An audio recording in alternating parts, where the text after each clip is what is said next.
I will share my views. I think by now, all of you know that I love IBG, and I'm one of the few members from the initial group 10 years back, like Vikash just mentioned. And I think I keep on beating my chest about that fact. So yes, I'm super proud and super happy to be here. So just to give you a bit of background, what I do is, like you see in the logo in my background, meetings and offices. This is an online platform in the co-working industry. So we are an online aggregator. When I started at IBG 10 years back, I was still in my previous avatar. I was the country head of a multinational in the same industry, however, serviced offices, or for the want of a better known term, co-working spaces. Our clientele was mostly multinationals looking at setting up operations in India. With IBG, I could connect with the consulates, like Priya mentioned. One of the biggest advantages, I could connect with the consulates of almost all countries. And it was not just an exchange of cards. It was actually getting to know them well. It was meeting the consul generals, the economic councils, having lunch or dinner at the consulates, or even the consul generals' residences.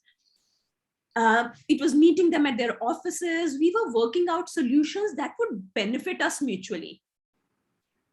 That is how, as a result, when any of their countries' companies wanted to explore the Indian market, my company's name was proposed by the consulate for the office spaces.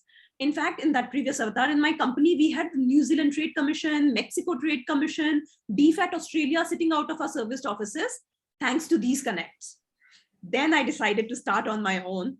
But the thought of leaving IBG never even crossed my mind, that I'm now leaving the corporate and now I'm going on my own. I don't need a networking group, nothing. Who do you think was the first person I spoke to and the first mentor and my guiding light? Of course, none other than Vikash himself. I remember his office at that time was still at Dalaval House. And I was happily sitting there, sipping tea, enjoying the amazing sea view. And of course, got 60 minutes of undiluted gold. Wisdom from the boss himself. What works? What doesn't? What should I keep in mind before jumping onto the roller coaster?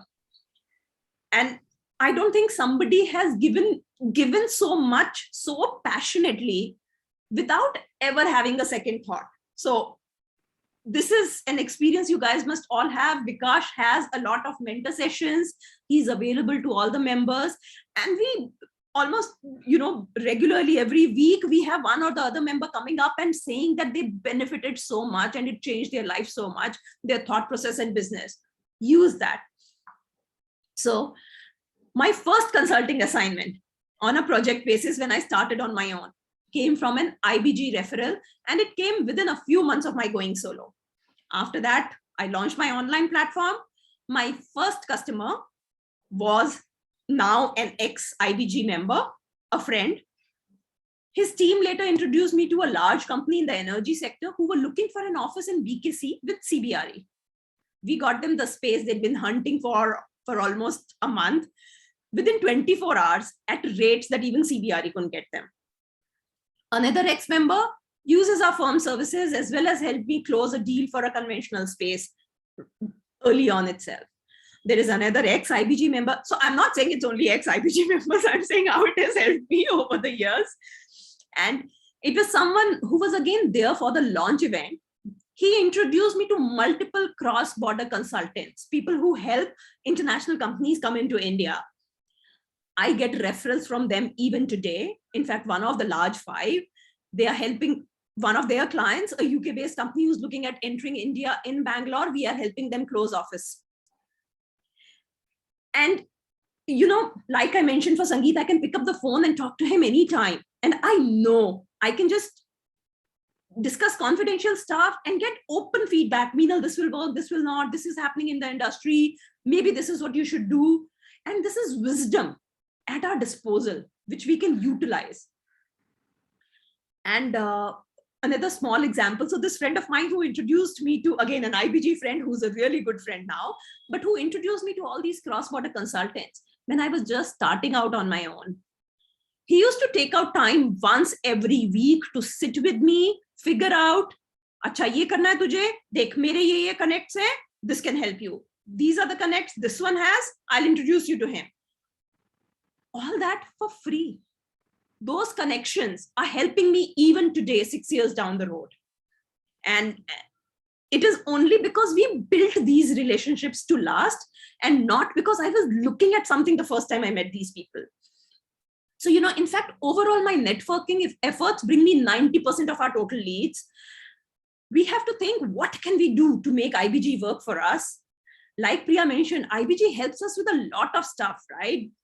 Domestic, international chambers, consulates, representation of industry issues to government bodies. The crux of the thing is IBG is built around the value that they have to ensure maximum benefit to its members.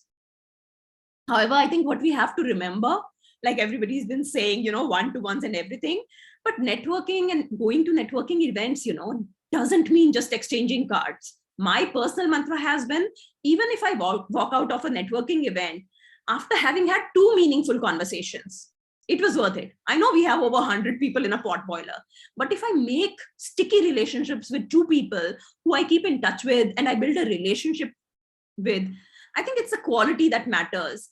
And in order to do that, we have to be genuinely interested in what the other person is saying, who they are, what do they do. We have to shift the focus from what can I get to what can I give.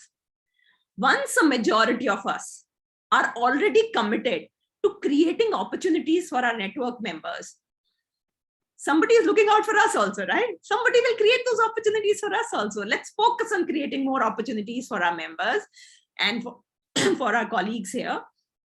People are far more likely to remember us if we've given them something, let's face it, rather than we've been asking. And that's why, in fact, Priya has been collecting the asks from the side of the chamber and encouraging everyone to share, to see what they can give in an open forum. I think our network can only be as strong as we nurture it to be. And the first step is for each one of us to try and figure mutual synergies and collaborate more and more. I think post the committee meeting that we had last week, I'm taking a pledge to meet at least 4 new members every month. Kashyap, that might be a lower target from your perspective and Anandita's perspective, but I want to start. Let me say one thing. From our last week, I have already completed 3 one-to-ones, and so I've got one witness over here. So this is the guide to follow, but I am saying I will meet at least 4 new members. So we all committee members have time slots available where people can members can actually meet, but I will proactively go and meet 4 new members, maybe virtually for now.